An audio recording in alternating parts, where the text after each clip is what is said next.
White dhokla, रव्याचा ढोकळा. पिवळा ढोकळा खाऊन कंटाळा आला आहे, तर चला बनवूया रव्याचा सिंपल ढोकळा.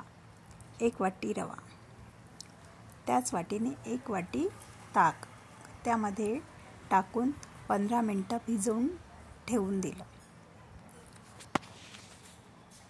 रवा छान फुलून येतो भिजवल्यानंतर.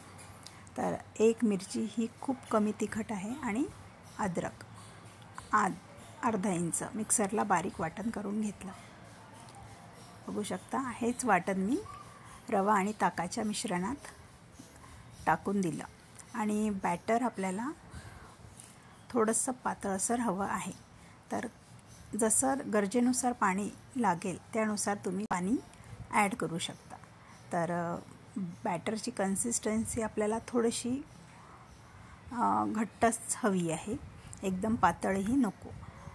ते तुमच्या लक्षात येईल, कारण रव्याने सगळं पाणी म्हणजे ताक सोक करून घेतलं आहे, तर आपल्याला थोडंसं पाणी टाकण्याची गरज पडेल.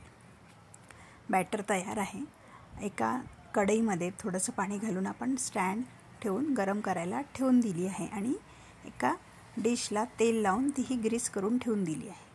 आता वेळ आहे बॅटरमध्ये मीठ, तेल आणि 1 इनोचं पाऊच मी इथे टाकलं आहे आणि थोडंसं पाणी. बॅटर पटकन मिक्स करून घ्यायचं. आता ही प्रोसेस आपल्याला खूप फास्ट करावी लागेल. बॅटर छान मिक्स करून घ्यायचं, एकजीव करून घ्यायचं आणि आपण ज्या डिशला तेल लावून ठेवलेलं आहे त्या डिशमध्ये बॅटर पटकन टाकून घ्यायचं. कढईतलं पाणीही बघू शकता बॉईल व्हायला लागलेलं आहे. ताटामध्ये बॅटर सगळं टाकून झालं. वरून लाल तिखट मी टाकलेलं आहे छान फ्लेवर येण्यासाठी. आता डिश कढईमध्ये ठेवून दिली आणि झाकण लावून 10 ते 15 मिनटंच वाफ काढून घेतली.